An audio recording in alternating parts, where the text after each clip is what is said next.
दो इत्तेहादी, इस वक्त दो बड़ी जमातों के नुमाइंदे मेरे साथ मौजूद हैं और अपने अपने तहफ़्फ़ुज़ात व हुकूमत की कारकर्दगी पर उठा रहे हैं। अब आज ये हुकूमत ने, खान साहब ने जो हातिम ताई की कब्र पर लात मारी है, ये सिर्फ 2 करोड़ ख़ानदानों को, वो भी सिर्फ आटा, दाल और घी की मद में 30% सब्सिडी अगले 6 महीने मिलेगी। अपोजिशन मुतमईन है हुकूमत के इस फैसले से कम 2 करोड़ लोगों का ख्याल तो आया हुकूमत को? ये सब टोपी ड्रामा शेख चली की आदाद-ओ-शुमार है। पहली बात तो अब ये बताया कि ये वज़ीर-ए-आज़म कौम को खुशखबरी देने आए थे या एक और तबाही की नवीद सुनाने आए थे कि पेट्रोल और महंगा करना पड़ेगा। अरे भाई क्यों महंगा करना पड़ेगा? जी इंडिया में जो है ना वो 250 रुपए लीटर है। वो अक्ल के अंधे, इंडिया में 250 रुपए लीटर है तो इंडिया का आप अपने पैसों के साथ क्यों कंपेयर कर रहे हो? तो हमारे हिसाब से करो तो इंडिया में तो 125 को हो गया। हमारे 2 रुपए उनके 1 रुपए बल्कि अभी बढ़ गए। बांग्लादेश किस तरह करेंसी, आपने अपनी करेंसी गिरा दी है, अब आप दुनिया के साथ कंपेयर करो तो फिर आप ये कहो कि अंडा जो है ना वो बर्तानिया में 235 रुपए की मिलती है। तो भाई बात ये होता है ना, ये कौन सा आदाद-ओ-शुमार? फिर 30% का हिसाब किताब ये है। ये कोई अकल वाला इंसान मुझे बता सकता है या आपको बता सकते हैं कि ये 30% जो बढ़ा रहा है तो आखिर कौन सी इसमें है? इन्हीं के यूटिलिटी स्टोर में जो पहले इन्होंने रेट जो है ना वो आसमान पे लेके गए, अब उसी में आप खुद थोड़ी देर पहले बता रहे थे कि आदाद-ओ-शुमार के मतलब कि ये 30% अगर कम भी करे तो वापस फिर भी उसी रेट से पिछली हुकूमत के रेट से ज्यादा होंगे ना। बिल्कुल 2018 से बहुत ज्यादा है, पूरे सारे मैंने फिगर्स बताए लोगों को। दूसरी बात, अगर ये यूटिलिटी स्टोर का भी मैं जिक्र करूं जो कि उन्होंने नहीं किया है, अगर यूटिलिटी स्टोर पे अगर तो आपको पता है वहां जब 2-2 घंटे लोग लाइन से खड़े होते हैं तो 1 किलो से ज्यादा चीनी नहीं मिलती है। किसके साथ मजाक करे? कौम के साथ। कादिर साहब, आज जब वज़ीर-ए-आज़म का खिताब खत्म हुआ है उसके आधे घंटे बाद यूटिलिटी स्टोर पर घी की कीमतों में 60 रुपए फी किलो इजाफा कर दिया है। यानी वो जो सब्सिडी घी पर मिल रही थी यूटिलिटी स्टोर पे वो भी अब खत्म हो गई। तो अली गौर बलोच साहब, ये इन 30% सब्सिडी, ये 2 करोड़ लोगों का भला फायदा, ये हुकूमत को इस सिलसिले में सपोर्ट करना चाहिए अपोजिशन को, या फिर ये फैसला भी, इस पर भी आप तनकीद ही करेंगे? बिस्मिल्लाहिर्रहमानिर्रहीम। देखें अरबाब साहब, बात तनकीद की नहीं है, बात यह है कि इस वक्त जो पाकिस्तान के हालात हैं, पाकिस्तान मुआशी तौर पर तबाही के दहाने पर है और सियासी तौर पर एक इंतशार का शिकार है।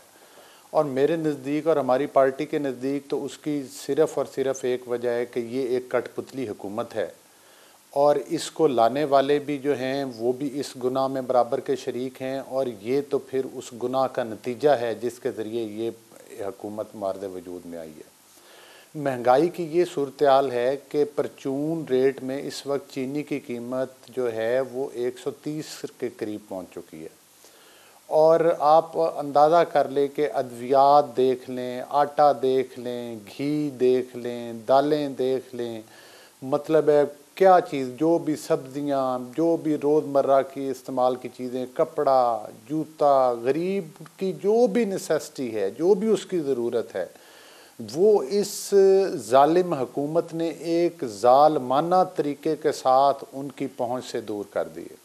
और मुझे तो ताज्जुब होता है कि अपने ये जो हुकूमत के इत्तेहादी अभी बैठ कर 2 नुमाइंदगान बात कर रहे थे, मतलब ये है कि जब आप वजारतों के मज़े लें तो फिर आप हुकूमत में शामिल हैं, और जब आपको महंगाई के ऊपर फेस करना पड़े तो फिर आप मलबा सिर्फ़ और सिर्फ हुकूमत पर डालते हैं। जिस गुनाह में वो शामिल है आप उससे ज़्यादा गुनहगार हैं इस गुनाह में। नहीं, ये सवाल नहीं है, ये हकीकत है। अगर इनकी बात मैं तब मानता हूँ ये वजारतें छोड़ देना, इस्तीफे दे दें। सही, चलें इनसे पूछ लेते हैं इन दोनों से कि ये ऐसा करने के लिए तैयार हैं या अभी हुकूमत को ये मजीद आगे लेकर चलना चाहते हैं। जब इन्होंने लेना होता है, मेरी गुजारिश सुन लेना, मेरी गुजारिश सुन लेना, जब ये अपने तरक्याती फंड लेते हैं और करोड़ों रुपए MNAs MPAs की जेबों में डाल दिए जाते हैं, वो लेने के लिए भी ये तैयार हैं, वजारतें लेने के लिए भी तैयार हैं, तो महंगाई का डिस्क्रेडिट जो है वो आप क्यों नहीं लेते? सही, आप जिम्मेदार हैं, आपने एक कठपुतली हुकूमत को खड़ा किया हुआ है, आपसे कल को अवाम ने जब उनके गिरेबान पकड़ने हैं तो आपके गिरेबान। ठीक है, चलें, ये इमरान मसूद साहब, ये वजारतें भी आप ले रहे हैं, उसके सारे पर्क्स एंड प्रिविलेजेस भी आप उसका फ़ायदा भी उठा रहे हैं, फिर आप लोग फंड्स भी ले लेते हैं, और जब महंगाई हो रही है तो उस वक्त आप हुकूमत से खुद को अलहदा करके सारी जिम्मेदारी جو مین سٹریم بڑی پارٹی ہے اس پر ڈال رہے ہیں. تو یہ اس حکومت کے ایز اتحادی ظاہر ہے آپ بھی اس مہنگائی میں اور ہر طرح کی پالیسی میں جو بھی مس گورننس ہے اس میں برابر کے شریک ہیں. بالکل جی, یہ رسپانسبلٹی اتحادیوں پہ آتی ہے اور یہ ہرگز نہیں کہہ سکتے کہ جی ساری کی ساری قصور جو ہے وہ شاید بڑی حکمران جماعت کا ہے. ایسی کوئی بات نہیں ہے. بات یہ ہو رہی ہے کہ اتحاد میں رہ کر بھی اگر آپ اپنا موقف نہ پیش کریں اور آپ اپنی جو پریشانی نہ بتائیں تو یہ سب سے بڑا جرم ہے.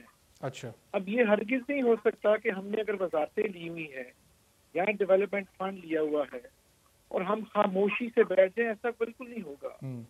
ہم بالکل یہ مانتے ہیں کہ ہم اتحادی ہیں ان کے, لیکن اپوزیشن کی یہ جو خواہش ہے کہ یہ حکومت گر جائے اور حکومت جو ہے یہ اپنا اس کے خلاف نو کانفیڈنس ہو جائے اور پی ڈی ایم جو ہے وہ انتشار پھیلاتی رہے, یہ ان کا خواب جو ہے وہ کبھی پورا نہیں ہوگا.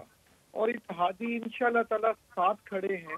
تو لیکن عمران صاحب اگر حکومت یہ مہنگائی پر مہنگائی کرتی رہے, فیصلوں پر اتحادیوں کو اعتماد میں بھی نہ لے, تمام فیصلے اپنے اینڈ سے کر دے, اس کے باوجود بھی اتحادی حکومت کے ساتھ کھڑے رہیں گے.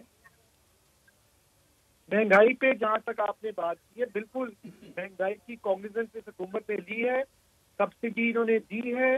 دیکھیں آپ ان کی انٹینشن دیکھیں, حکومت کی انٹینشن یہ ہے کہ انہوں نے سبسڈی ڈائریکٹ کووڈ میں بھی دیا, انہوں نے غریب بندوں کو 160 ارب روپے کا جو حساس پروگرام تھا. اب انہوں نے دال اور آٹا اور گھی کے اوپر جو انہوں نے سبسڈی دی ہے, یہ ایک انٹینشن ہے. چلیں اس میں آپ کو انٹینشن نظر آ رہی ہے کہ نیت ہے حکومت کی معاملات کو ٹھیک کرنے کی. اب ذرا جو دوسرے اتحادی ہیں رؤوف صدیقی صاحب, رؤوف صاحب کیا آپ بھی یہ جو حکومت کی انٹینشن ہے اس سے مطمئن ہے؟ جو سبسڈی ہے 30% وہ بھی صرف 3 چیزوں پر صرف 2 کروڑ لوگوں کو دی ہے, یہ آپ ایم کیو ایم پاکستان مطمئن ہے حکومت کے اس فیصلے سے, اور انٹینشن نظر آ رہی ہے حکومت کی معاملات کو صحیح کرنے کی, یا آپ کو اعتراضات و تحفظات ہیں؟ نہیں دیکھیں, میں تو ایک بات, یعنی بدترین حکومتیں بھی یہ نہیں چاہتی کہ وہ عوام کے غیظ و غضب کا سامنا کر سکیں اور عوام کی بھلائی کے لیے کوئی کام نہ کر سکے. میرا تو بات سوال یہ ہے ہی نہیں ہے. ابھی آپ کی ایک گفتگو ہو رہی تھی کہ اتحادی ہیں اور وزارتیں ہیں. بھائی ہماری تو ایک وزارت ہے, بات یہ ہے کہ جن سے اتحاد کیا ہے وہ ہمیں نکال دینا ہے. ہم کوئی باندھ کے تھوڑی بیٹھے ہیں. 2 وزارتیں ہیں آپ کے پاس. ایک بات. دوسری بات یہ ہے آئی ٹی اور قانون کی. دوسری بات یہ ہے کہ کیوں نکال دیں؟ آپ کو ملی ہے کہ آپ کو 4 ملتی ہیں, آپ نے 4 لے لینی تھی. جی رؤوف صاحب, میری سمجھ میں نہیں آ رہا کون صاحب گفتگو علی گور بلوچ صاحب, نون لیگ کے رہنما علی گور بلوچ صاحب وہ گفتگو کر رہے ہیں. وہ اچھا چلیں علی گور صاحب میں آتا ہوں. جی رؤوف صاحب آپ کمپلیٹ کر لیں. ٹھیک ہے, باقی علی گور صاحب یہ 2 وزارتیں نہیں ہے کہ ان کے پاس 2 کروڑ ایک ان کا نہیں ہے, وہ ہے. مندو گیل صاحب میں آتا ہوں ذرا آپ کی طرف. 2 کروڑ ہمارے علم کے مطابق تو 2 ہی ہیں ویسے. چلے وہ 2 یا جو بھی ہیں. میں تو یہ عرض کر رہا تھا کہ 2 کروڑ لوگوں کے ریلیف کا مطلب یہ ہے کہ باقی 23 کروڑ لوگ جو ہے ان کو کچھ ریلیف نہیں مل رہا ہے نا. 23 کروڑ لوگ مہنگائی کی چکی میں پستے ہیں تو پسے. دیکھیے یہ اس طرح نہیں ہوتا ہے. حکومتیں جو فیصلے کرتی ہیں ہے کہ یہ جو مہنگائی کا سیلاب آیا ہے یہ مس مینج کیا گیا ہوا ہے, یا میرے خیال میں جس جگہ جس پورٹ فولیو پر جو لگائے گئے ہیں ان کے اندر یا تو کیپیسٹی نہیں ہے یا ایبلٹی نہیں ہے.